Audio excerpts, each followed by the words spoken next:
Good evening, everyone, and thank you for attending this meeting of the Nashville Board of Fair Commissioners.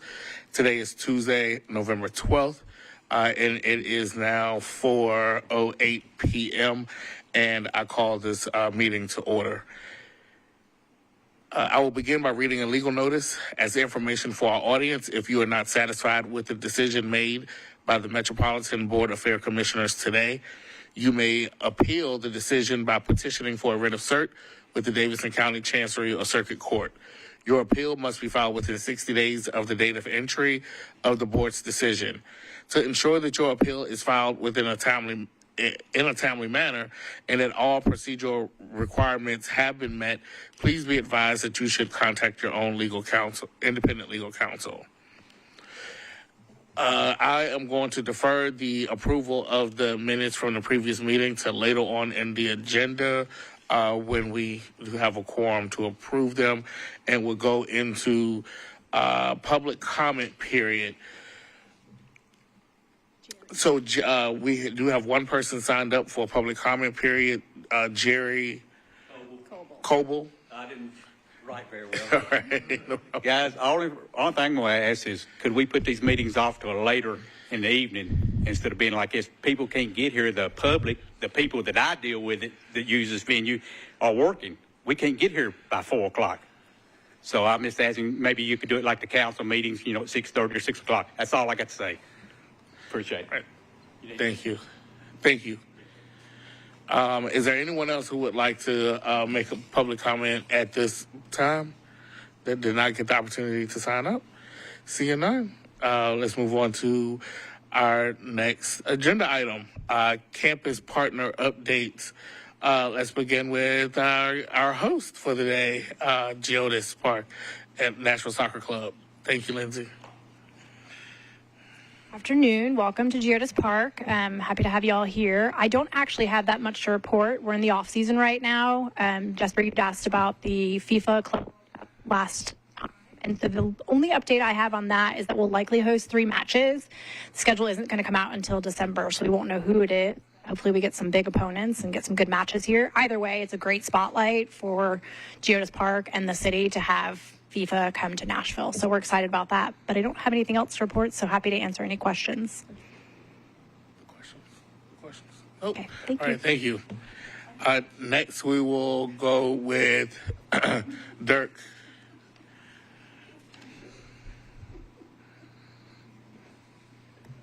Good evening, Chair, Commissioners, Laura.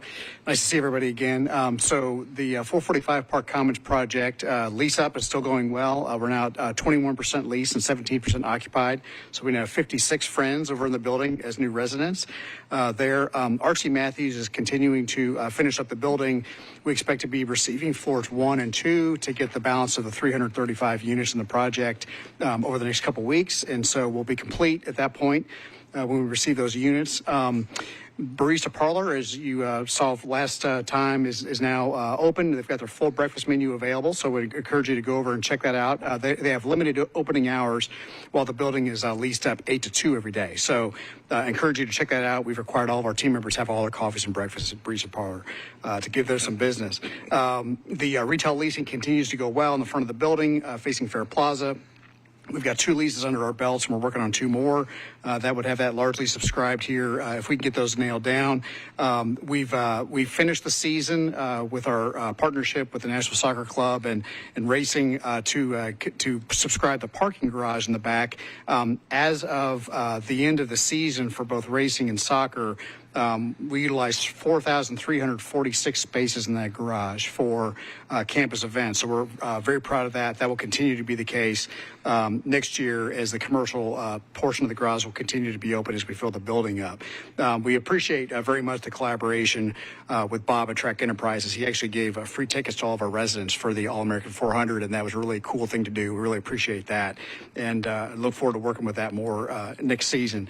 I stole David's thunder last time on Fair Plaza, so I'll let him cover that for the update there, but that's moving along very well. And with our leasing now well underway for the first building, we are starting to think about the next phase. We'll keep Director Womack and everybody looped into what we're doing for the first couple quarters of next year. We need the capital markets to be a little bit more cooperative to get our underwriting dialed in on that. But we do believe that Block A will be the next site to be developed as Lot 10. So we're earnestly in pre-development on that. We'll come back to this board with further updates as that becomes available. So with that, happy to answer any questions. Okay. I did have one question. In using the parking for the events, have you been able to, do you charge those, or those, free for people who are attending the events? Those are based on a subscription model. Most of those were sold with soccer tickets through the soccer club. Okay. So it's paid parking for those events. Did you have any for racing? We had a few for racing, mostly accessible spaces that are more proximate to the racetrack. Okay.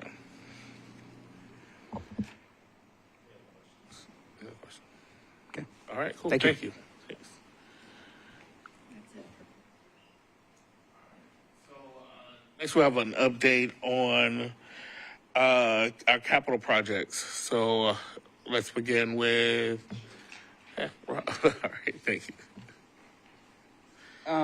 Not too much this month, but on infrastructure part 2. So Dirk mentioned Fair Plaza Speedway Alley. That's coming together really, really nice. We got some finish items that are going to be showing up here in December, early December. So we're looking for a finish on that one in December. The Windgrove intersection work, that is actually being released this week. So we're cutting the contractor loose to go ahead and start pre-construction on all that. The Coliseum Extension Road, that's in final budgeting and permitting, and we're tentatively scheduling to release that one next month. So we'll have both of those projects running concurrently. Some additional projects we're working on, which I've updated on. We've got the multi-purpose lot over here. That's going into permitting, so hopefully we'll get that one rolling out. Lot 11 lighting, I'm with you on that. I'm kind of waiting until Christmas Village gets, and Dirk too, so we'll be working on that here coming up.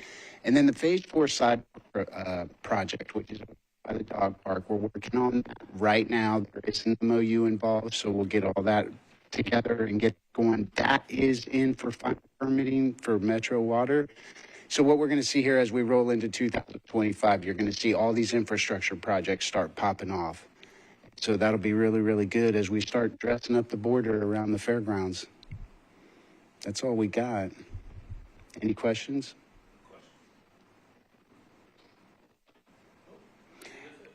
Update on the budgets. Ed can give you that.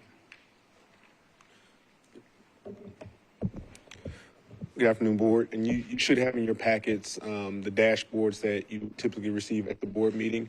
I'll be covering each of those in brief, and obviously I'll go and refer them by color. But just wanted to make sure that I emphasize that each of the figures that you'll be seeing across those dashboards are presented to you in arrears. So while what you're seeing on the dashboards is being presented today, they're capturing work that's been done roughly 45 to 60 days in arrears due to invoicing, processing, and so forth. Well, first I'll start with the blue sheet, which is Fairgrounds improvement projects. Typically, if I were in the expo building, I'd be saying this building, this project. But the blue dashboard reflects those projects. It is right at 99, heavily with staff, make sure that we're maximizing those, but no issues, obviously, at the point the building's been operating. We don't have any, if there's no questions, I'll go to the fair, which is the green sheet. Again, another project has pushed forward. We've really, you'll start to see more and more reports that I come will show more movement. You heard David mention a lot of things that are being permitted, being released, and or will start kind of early, being released later this year and starting early this year.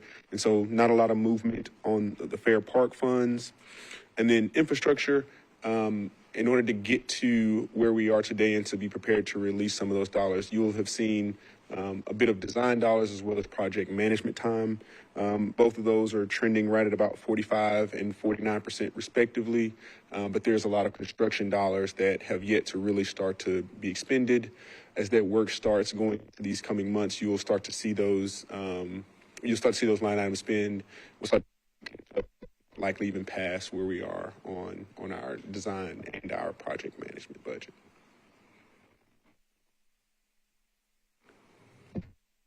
Any questions? Thank you. All right, thank you.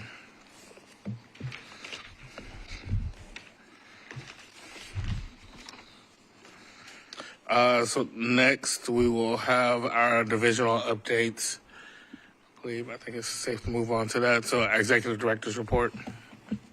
Thank you. I just have something very brief, just letting you all know that we are opening Christmas Village on Friday morning to the public. There's a more of a private ticketed event on Thursday, but the mayor will be cutting the ribbon for the Christmas Village on Friday morning. So just letting you know that. And it looks beautiful down there, as always, very festive and very Christmassy, kind of get everybody in the spirit. So certainly welcome you all Friday morning if you'd like to come. All right, thank you. So next we'll have our finance report. Hello, everyone. The financial information presented today is preliminary, and our revenues and expenses for October 2024 may not have been recorded to the ledgers as of November 11th, 2024, when this report was created. Revenues through October are approximately $1.3 million. Expenses are around $1.8 million, resulting in a net loss of approximately $485,043. Depreciation expense is $226,789. So the total net loss is roughly $711,800. The next section is our annualized budget. This is a summary of our projection for the fiscal year. It pretty much stays the same. It doesn't change. The next section is revenue by division. When you look at revenue by division and you compare the year-to-date budget to the actuals, you will see that we are tracking at $161,600 deficit. However, there is about $59,000 that has not posted to the ledgers yet. The contributing factors for this deficit would include an overestimation of the flea market revenue and also decrease in attendance of dealers and patrons. We do have our events manager here, Ryan, and I think he'll speak a little later about some of this information. But I did want to say that the overestimation of the revenue is due to rent relief ending. So we knew that rent relief was going to end, and we knew that there would be some attrition. So we knew that we would have a drop down. However, we estimated that we would rebound quickly, and that just hasn't been the case. So with that not being the case, we're having to pivot and having to implement some things to garner more participation. What we are seeing is pre-COVID, we had a lot of what we call permanent dealers. So you had a lot of dealers who came month after month, bought the same number of booths in the same spot month after month after month. When COVID happened, you had a lot of those dealers who they retired. Some of them lost their business. And so now what we're experiencing, it looks like, it's more transient or temporary dealers. So they're not coming month after month after month. So part of the effort that the flea market staff is going to be doing, and Ryan can speak to this better than me, but trying to restore that permanent dealer designation, because when you're a permanent dealer, you get certain perks. And so just trying to reorganize and restructure that so that we can get the dealer participation up. So dealer participation and patron participation, they go hand in hand. They're like tandem. So if you have dealers, you have patrons. If you don't have patrons, you don't have dealers. So they kind of go together. So you have to kind of deal with them at the same time. So what the flea market staff is also hearing from some of the patrons is that the parking is high, $10 parking. And so there are going to be some efforts by the flea market staff to address that. And I believe Ryan will speak to some ideas that came from the meeting that was held concerning how to address the $10 parking, or what we can do for the patrons in that regard.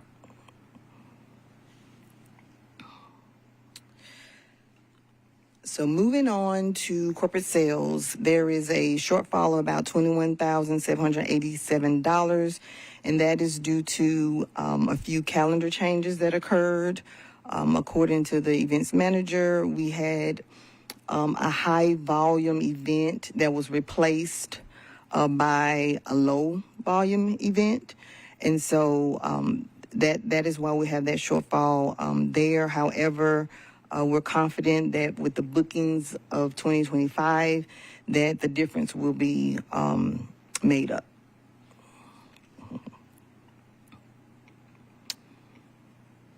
For fair, there's a surplus of $353,300. We do anticipate there being a little bit more fair revenue coming in from ticket sales. There's a sponsorship from the Predators that we're expecting, and then there's some sales tax that we'll get from the Midway Carnival, and also from Department of Ag we'll receive some funds for a merit award and possibly premium reimbursement for the fair. So we have a little bit more money that's going to come in for the fair than what is already stated. Then I have a question. In the divisional fair line item, what's the difference there between that revenue and the expense there? Which line? In the overall, it's like an expense of $1.8 million. Oh, budget. So you remember how last month I talked about we all have budgets, like expense budgets, and it's easier to maintain a budget or keep a budget rather than decreasing it down. So we could have said, well, we don't think we're going to spend 1.8, we'll probably spend 1.2. So if we give $600,000 back, if we need it in another year, it'll be hard to get it back. So what we do is we just maintain the expense budget and we make adjustments. And so the number that matters is that second one, that revenue, that next bucket. Just my preference, to me, the number that matters is the gain and loss section. Okay. The bottom section, because it's telling you actuals. It's telling you actual revenue and actual expenses. So for me, that is what matters the most. The top section is just a projection of what we think. So we can come in or under in any of those categories. But it does give you an indication that, our overall budget is $4.1 million, but it's telling you we're going to bring in 3.6. That's what we budget. So we're already at a deficit there. However, we'll be using fund balance for whatever deficits we have. Okay. Does that make sense? Yeah. Okay. For contracts, there is a deficit of $60,100, and that's due to our major revenue source being the ground lease, which is $200,000, which we will not receive until January 2025. Okay. So for the expenses, the expense by division, right now we're tracking overall a $255,112 deficit, and that's largely due to the fair. Direct expenses for the fair may be received all the way up until December. So even though the fair is in September, the fair has most of their expenses July, August, September, October, December. That's when they come in. So, for instance, last month we had two $108,000 expenses that came in. One for security, one for advertising. So you will see you'll still see expenses come in for the fair. But I also want to say that the fair is going to have expenses throughout the year. I don't want to make it seem like, oh, in December they're not going to have any more. They still have payroll, utilities, maintenance, insurance. They still have expenses that'll come throughout the year.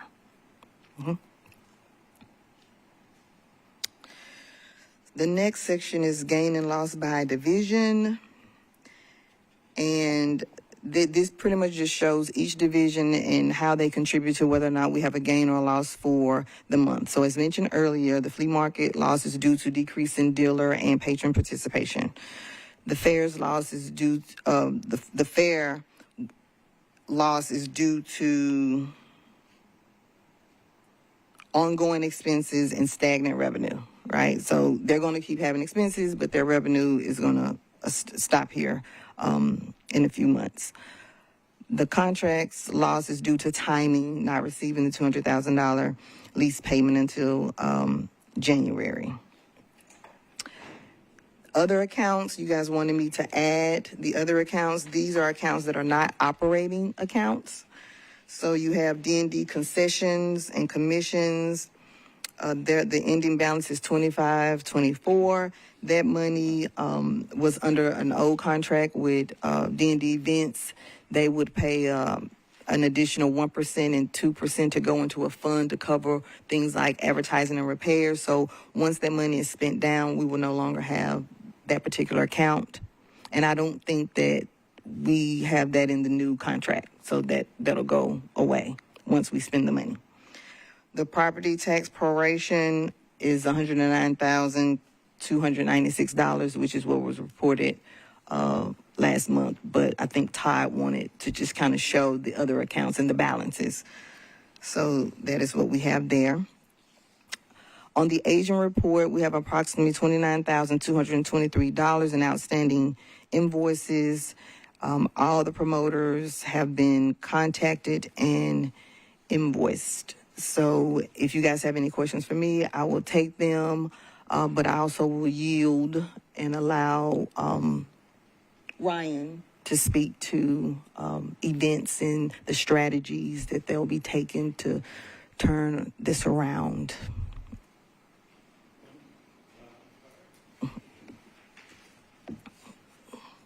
Good afternoon. Just wanted to go a little further into what Therese was alluding to with the Nashville flea market and our event schedule. As she mentioned, we're facing some attrition due to the rent relief program ending. Prior to that program ending, we were seeing dealers receive upwards of 3 booths for free. Our average booth rental per vendor was around 2.25, and as of today, it's under 2. It's about 1.8.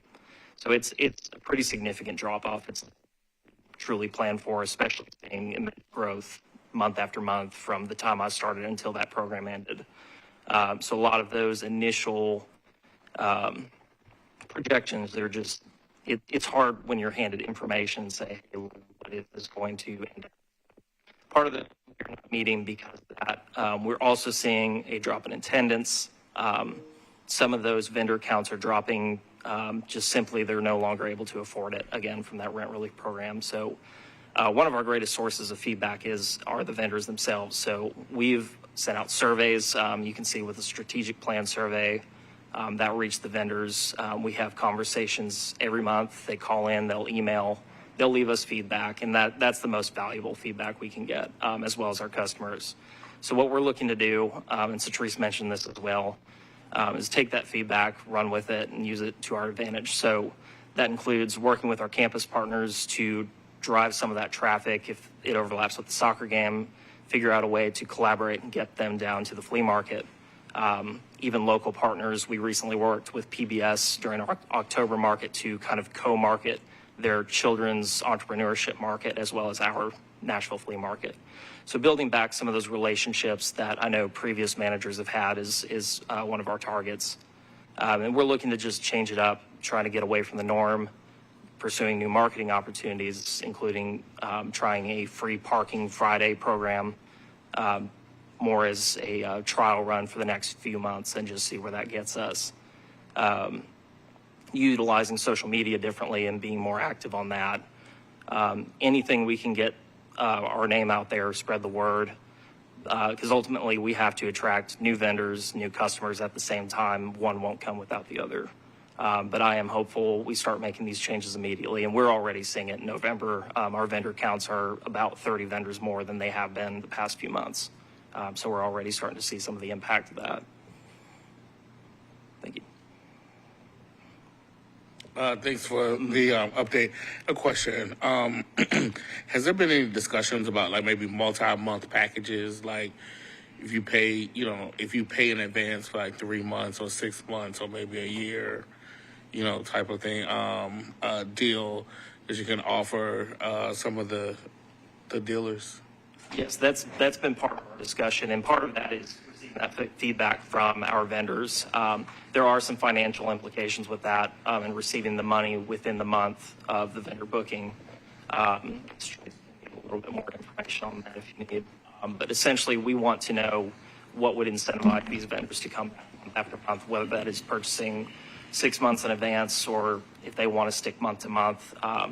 And we run into a lot of vendors dealing in cash too. They only want to pay when they arrive for that month because they're barely making enough to get by. So they're not looking to spend, thousands of dollars to show their commitment. But if there's other ways they're able to, we want to provide that option. And then, like maybe has it been exploring partnerships with like groups like maybe like the Nashville Black Market?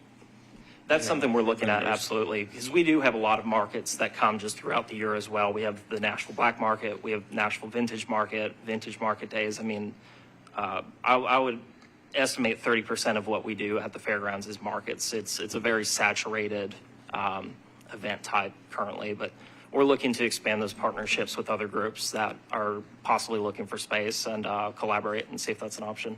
Yeah, because it's like maybe like offering them like something, because they have like a list of hundreds of small businesses that they work with, which brings me to another question, is like maybe having like maybe the Small Business Administration or someone here to actually talk to some of these vendors and say that, hey, if these are expenses that you can possibly write off on your taxes if you are a legitimate business and you've done your paperwork right. Yeah, absolutely. We've pursued some of these directories.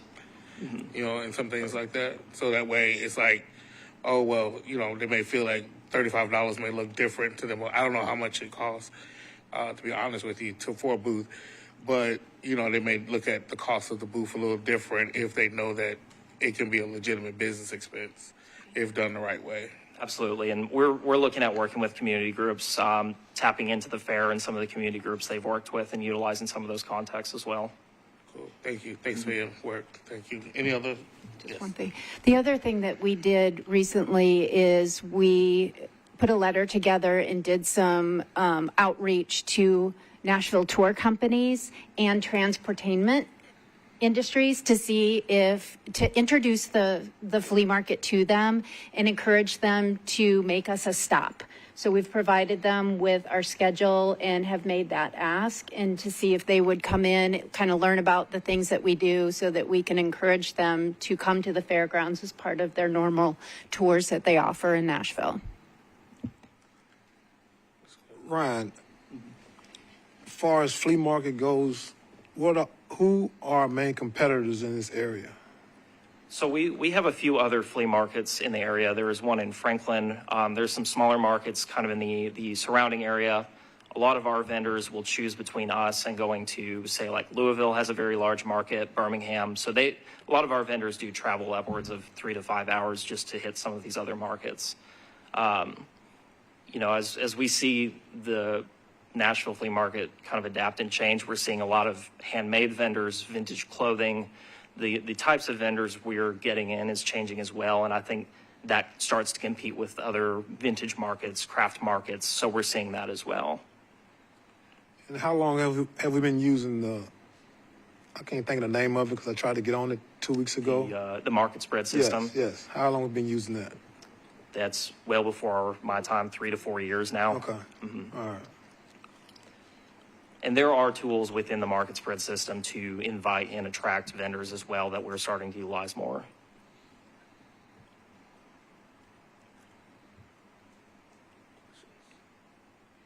Any other questions? No, I think we're good. Thank you. That's it. Thank you. Was that, you're done? Okay. All right, cool. Thank you. Very thorough report. Thank you very much. So, I had to look for my agenda. Next order of business. Do we have anything else on the reports? We don't. I don't Okay. have anything for personnel. We handled that last meeting, and that was going to be the operations update Cool. from Ryan, so we're done. Got it. All right. So, we'll move on to new business, strategic plan, future forward survey results. Thank you so much. You have in your packets, and I sent that out to you hopefully early enough for you to be able to take a look at it.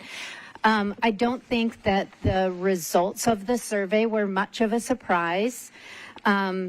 So just to give the public an idea of the outreach that we did do, and concluding this survey, like Diego said at the last meeting, does not limit us to just one survey. If we find that we need to tailor, one to a specific topic, we can do that. So know that this is, could be one of several or one of two surveys.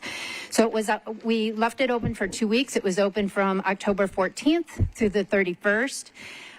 We tried to make it as available as possible through our existing email list. So it went out to all of our event clients via email, flea market vendors via market spread, Metro Council with a request to forward to constituents, campus partners received it via email, NIAC received it via email. We posted flyers with QR codes in the survey link throughout the building so that people could go ahead and scan it as they attended our events. It was posted on our website. So I was actually pretty pleased with the response. We got 533 responses, which was a lot more than the last time we did surveys. Generally, they're not very, we don't have a huge response rate. And granted, there are a lot of people in Nashville, but I was very pleased with the response. So the next page just shows you generally where the zip codes of all respondents came from. So we did have some as far away as Wisconsin, Michigan, New York, Arizona, but as you can see, the majority of them did fall geographically in the Nashville region. And then I tried to drill it down so you could see Tennessee respondents by zip code. I also tried unsuccessfully to drill down even further to Davidson County, but Excel wasn't having it. So unfortunately, I couldn't do that. I can do it probably manually if you do want to see that data, but I couldn't do it in a nifty little map. So question 2, how frequently do you visit the fairgrounds? As you can see, people are coming a lot, and that's a really good thing. So, whether it be several times a year up to weekly. So we've got a really good participation from the people who responded to the survey. We also wanted to know what their primary involvement with the fairgrounds is. It's not just the expo center, it's Geodis, it's mixed use, it's the park, it's all of and you'll see an overwhelming number of respondents visit the Speedway and the flea market, and then of course Geodis Park. And we had a pretty decent neighbor and community member response as well. There was one question about support for charter mandated activities, and the survey tool gave us kind of two different measurements. One is a weighted average, so you could kind of see on a 5-point scale what that looks like. And flea market was weighted higher, but really statistically they're pretty even. with auto racing, the fair, expo events, and the flea market. And then the next chart is level of support for each charter mandated activity. And this will be online so that people can access it on the Fair Board meeting website so that you can see it yourselves. It'll be posted in the packets. But so we took each of the charter mandated activities, which again, auto racing, flea market, the fair, and expo events, and asked people on a scale of like 1 to 5, or how do you rate your support for each of those? And then the, so auto racing, the flea market, very high support, and the fair and expo events kind of was more of the support, not very high, but again,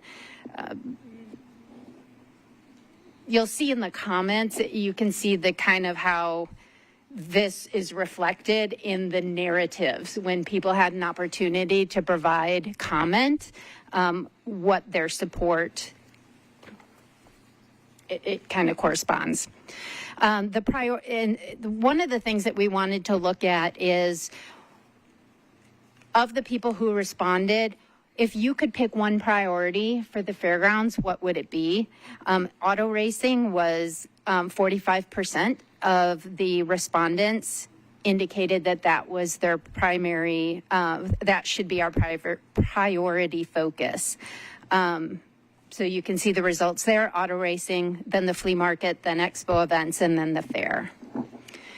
We also wanted to take a look at what potential future capital developments there could be and what type of support from the respondents as very low importance for them and very high importance. And things that were very high for people is renovation of the Speedway to support racing, the Nashville Fair, parking and other campus events and activities, and our parking structure. Some of our there was we talked about a hotel, the solar investment, and then dedicated space for small events and indoor space, which was neutral.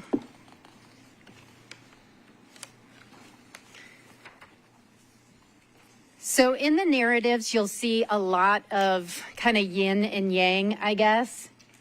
People who love racing and people who don't like racing, people who love soccer and people who don't like soccer. So, I mean, there was very much of freedom of, opinion in both the challenges section and asking people what our greatest opportunities are.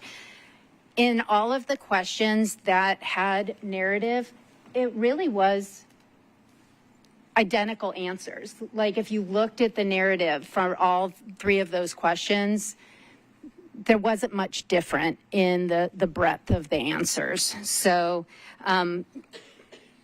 for the audience, increasing parking capacity and proximity, speedway renovation, speedway removal, infrastructure surrounding the fairgrounds, including roadways and better sidewalks for walkability. Government and politics was a noted challenge. Flea market recruitment, transit access was mentioned quite a bit, traffic management outside of the fairgrounds, adding more restaurants and bars within walking distance. So there were a lot of comments about adding things more in the neighborhood and in the surrounding neighborhoods that could draw activity, make it more interesting, and providing more activity outside of the fairgrounds, marketing and advertising, and then gentrification of the surrounding neighborhoods around the fairgrounds. Some of the greatest opportunities, again, for the public, increasing parking capacity. A lot of them, again, are the same. Supporting soccer, bringing women's soccer, bringing more expo shows and markets, diversifying what we offer as far as events, affordable housing and green space, accessibility to mass transit, a hotel to support all of the events, walkability, and again, a lot of these were also surrounding the fairgrounds, not just on the fairgrounds property, and then mixed use related retail, community programming and engagement, and marketing. So nobody likes to not hit 5 stars out of 5 stars. I'll be the first to admit. In our ranking of overall satisfaction, we were 3.4. So not as high as any of us would like at the fairgrounds. So we're going to work really hard at getting that an improvement on that. And based on the comments that I saw in the narrative, I think a lot of that has to do with some unknowns with the campus on, what direction things are going to go. I think there's work that, always we can continue to do to improve customer service and to respond to changing trends in markets. And we're going to be looking at that. And then just, again, some additional feedback. There really wasn't, other than there were several comments related to how great our staff is, which I can't express enough how important that is and all of their commitment and hard work. Otherwise, everything that I listed off in the previous questions was repeated in the additional feedback. So next steps, this was just to give you some information to inform our discussion moving forward. Again, Diego and I've had several conversations about the plan. The plan is drafted. The next step is for us to, I think, to really take a look at this survey and look at how the draft of the document as it is now. I don't really necessarily see it changing too soon, but I do want to get that draft out to you so we can start board discussions on how to take, some of this information that we've received and then some of the projects, some of the goals that you all see for the property and for us as staff, and see how we can integrate that into the next 2-year plan. So I'd like to get that out to you probably next week to take a look at, and then we can open up for discussion if it's the will of the board to do that at the next meeting. Thanks. So part of what I think is important to, again, to highlight is the intent of the survey, or at least the initial intent, right? This is a work in progress, is that this is, again, an informative survey. This is not meant to drive decisions. We're not using this data directly because if it's not obvious, let me go ahead and put it out in clear. There's very strong correlations in some of the answers, as in what's your involvement with the fair, 40% Speedway, 40% has the Speedway as a priority. Pretty obvious. We didn't learn anything that we didn't know, but it does help us as a board to see what's more important. Everything is important, but some things are going to be more important than others. Groups that engage more or more often with us are more involved, and they're not necessarily higher value stakeholders, but they're more engaged stakeholders. But one of the things that I really like that now we have also kind of like direct KPIs, namely the 3.4 stars, right? Like, how do we get to 4? A lot of it is going to be listening to the public. Not everyone can come here, but they could answer a survey. We can expand also the outreach of that survey, right? Like, I don't know, we didn't necessarily do anything, say, during a game at Jodis Park, right? Like, where would that take the information? That's probably for a stage 2. Looking at our partners over there, that could be a great place for us to go from 563, which is a great response for a first attempt, but we could get to the thousands, and that will continue to inform. But again, just to be totally clear, this doesn't drive a specific decision or anything like that, right? It's just for us to have more information than just our opinion, so we can, we have now 563 people involved in our conversations. Thank you. Any other questions, comments? All right. See you then. I guess we'll move on to the next item on the agenda, which is meeting discussion time. So I guess I'll open the floor, yes. I mean, I think I put it on the agenda, so I'm happy to give my I'll just make a motion. How about that? I'll just start with the motion. How about that? Just for discussion, I'll move our fair board meetings to a 9:00 a.m. time on what day is it? Tuesday. So same day of the month, but in the morning. I'll make that motion, and if anybody wants to second it, we can discuss it. Nobody wants to change it.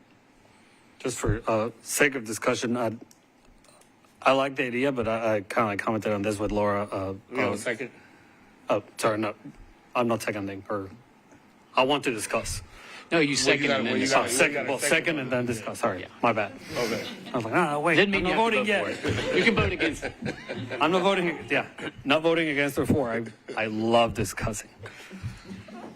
So can we discuss now? Yeah. Yes. Sorry. Yeah. Second's good. Sorry, I'm still learning after a long time. The one concern that I would have is that all of us having jobs at 9 a.m. we're all definitely in our jobs. Well, but also being at 4:30, wherever. Clearly, some of us had to show up late, like I did today. So I like that. It's just the one question that I have more in discussion is I know that sometimes we kind of like reschedule a little bit depending on our availability. Is that still something that we can be like? It's not always the second Tuesday of every month at 9. We still have some flexibility if we have work stuff at 9 that day. Move it around. Yeah. Yeah, I mean, I believe so. I mean, as long as we let people know, you give it advance notice like we have been in the past. Right. I don't see any objection to that. But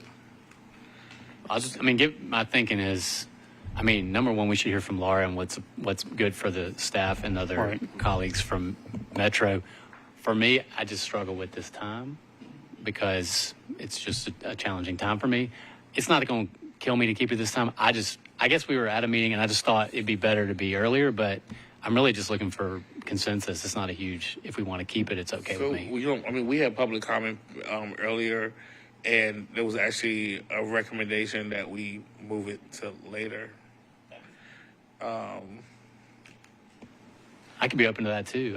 Really, it's just what works best for the participants, including the community. I know we asked this question earlier, not today, but like in a previous meeting. What's been the history of the meetings, the meeting times and attendance? So in my tenure, the meetings were always in the morning. When I first started, it was at 8 a.m. because of work schedules and availability to make sure that we have a quorum. And then I believe it was in the last chair. You're never going to get consensus from the public on what the good time for the meeting is because some people can make it in the afternoons and some people can't. When we had it in the morning, there were people who hated the morning. When we moved it to the afternoon, people hated it at 4 o'clock. That said, in my experience, we had better participation in the mornings than what I've seen in the afternoons. And I would have to say that from my experience being on the board too, there was more participation in the mornings, and then when we shifted it to the evenings, that's when because of even the people who wanted us to shift it to the evenings didn't even show up, and they still don't show up.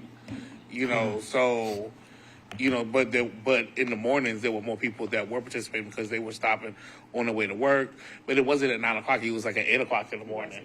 So it was at 8 a.m. and so people were able to stop in on their way to work. Like a lot of our Metro government elected officials would stop in. I remember, because they were on their way to their offices and they peeped in to see what we were doing, and other things. So. It was much more participation at 8 a.m. From other boards and commissions, I think, you guys work with other boards and commissions, but, Sports Authority is at 9:30 and 10:30. Other groups are meeting, throughout the day. I don't think there's really one standard time that a lot of the other boards and commissions meet. For me, what's important too is making sure that we can conduct business, we have a quorum, and it's predictable for the public. One thing that I would suggest, and I brought it up before, is that, for the last 4 years, we've been living in this virtual reality world, right? Like, why can't we utilize it a little bit more? You know, the technology that we have. If we have the people that are here that are filming the speech, like, how difficult, I think we brought it up before, how difficult would it be to set up some type of WebEx or Zoom? If people do want to make up the comment period, and they're not able to be in person, and we're able to at least, you know, hear from them. Chair, may I interrupt you? Yes. We can't do that under state law. Yes, you can. Yes, you can. I work at General Assembly building. Yes, you can. We have hearings. Other people can. But it's different for state government than local government. We can't do it. We can't. We're not discussing business. They're not discussing business. They're calling in and giving us public feedback. We're not doing anything with that information, but just listening. And so we can have meetings where we are. I'm not saying the board members. The board members have to be in place, and that's state law. The board members have to be in. The board members can't deliberate and cannot participate via online mechanisms.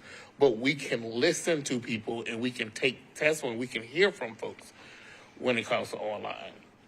Okay, that's not my understanding, but I can look into it to be sure and get back to you.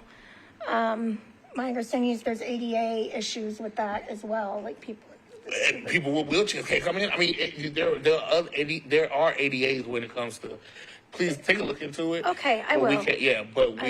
That's something that I think that could, if we could encourage participation that way, and that way people feel like they can't make it to a meeting. I mean, and if push comes to shove, they'll watch it because they're watching it right now. This is on YouTube. Like this is, and all I'm saying is it's the same thing. It's the same system. So, but they're watching us right now. They'll, so we can, it's like just utilize the technology that we have, and help to open it up and allow people to participate, in other ways. Can I offer a quick idea? This is just for legal to help us with the question. And if the answer was it's not possible during the meeting, is there a way that we can have a mechanism for people to send public comment, video, whatever, pre-starting the meeting? So technically we're not breaking any rules if the meeting hasn't formally started. I think people can always send in letters. People can always send in things to be read, But like they can send a video, or we could open the space 15 minutes before the meeting officially starts. They call in, they give public comment, even if it's not technically public. I know there's a lot of technicalities here, but if we can get also creative, or if we get a no, an answer, then what can we do? How can we get creative to be more accessible? Yeah. I think all good things, and obviously, Jasper, I support what you're saying as far as like, let's get the most fulsome use of technology that we can. We might want to ask, I mean, we can just maybe get some head nods, like, do any of our campus partners that have to come, does anybody have concerns with a morning meeting? Just speak now, okay. I mean, again, I would just speak back to my, I think I'd like to move it to the morning. I mean, I think we'll have better participation. I think we'll have better participation. I think we'll have less struggles to get a quorum in the morning. I'm open to 8 a.m. if that's better for everyone. But I mean, first things first, we have to be here to have a quorum, so we should probably start with our schedules and make sure that's workable. So 9 a.m. because kids drop off. Yeah. It's at 8 a.m. So yeah. I will never be at a meeting at 8 a.m. Literally, I physically cannot be there. But 9 a.m. Yeah, that's fine. Now I'm ready to vote, Todd.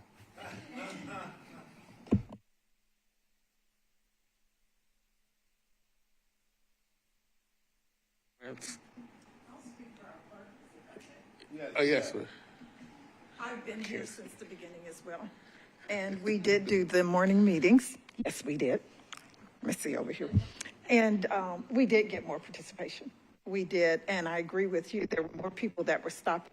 Even some of the contractors, before they went to the projects, actually showed up for the meetings as well. So we did get, Laura was giving us donuts then too, though. So I don't know, it might cost you a little bit more money.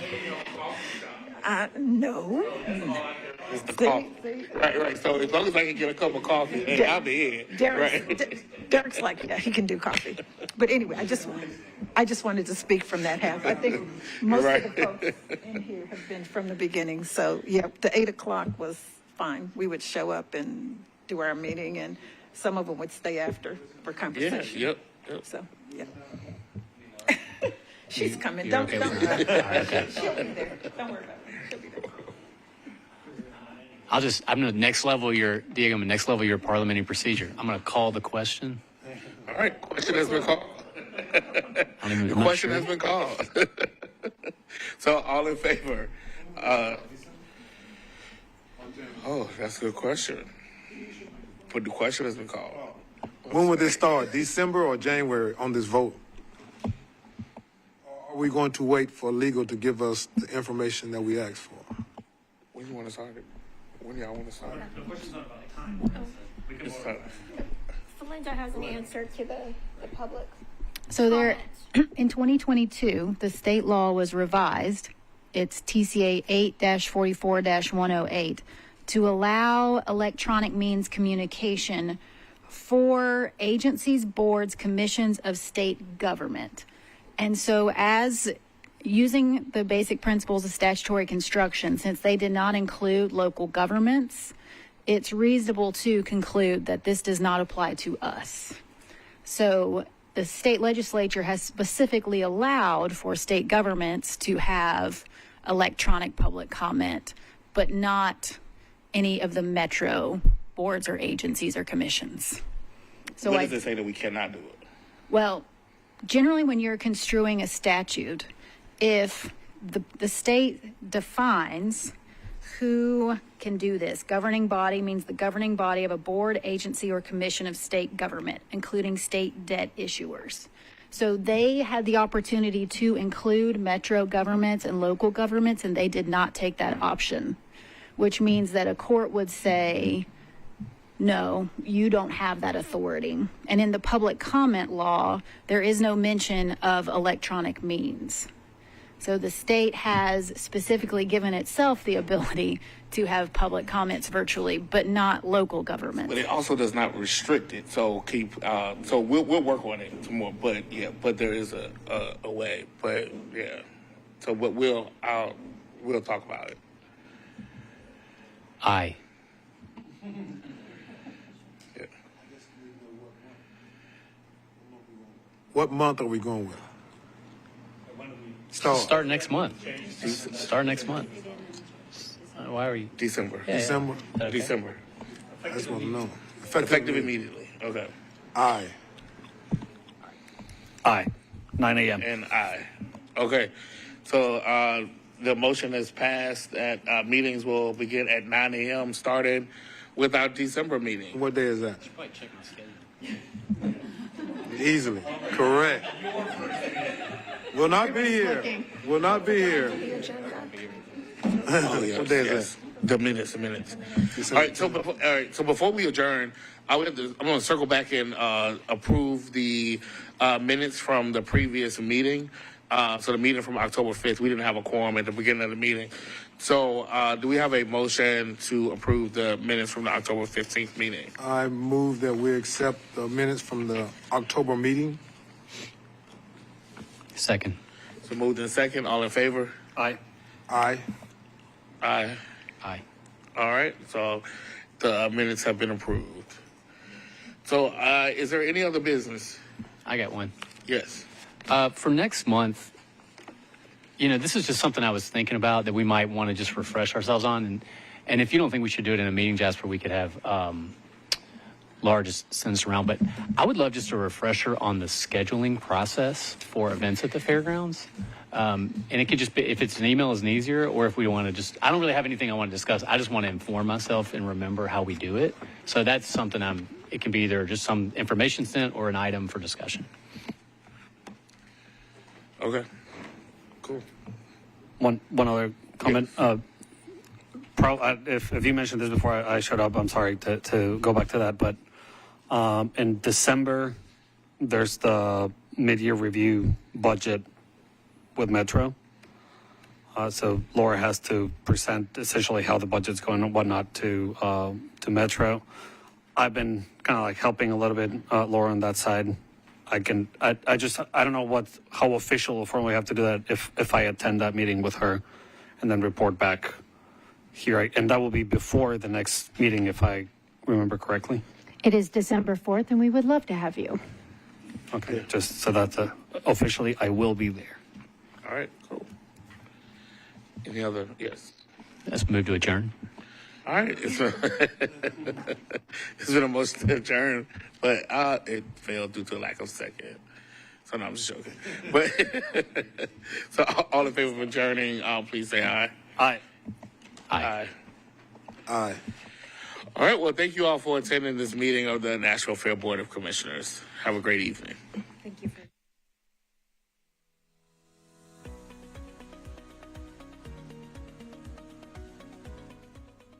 This has been a service of the Metro Nashville Network.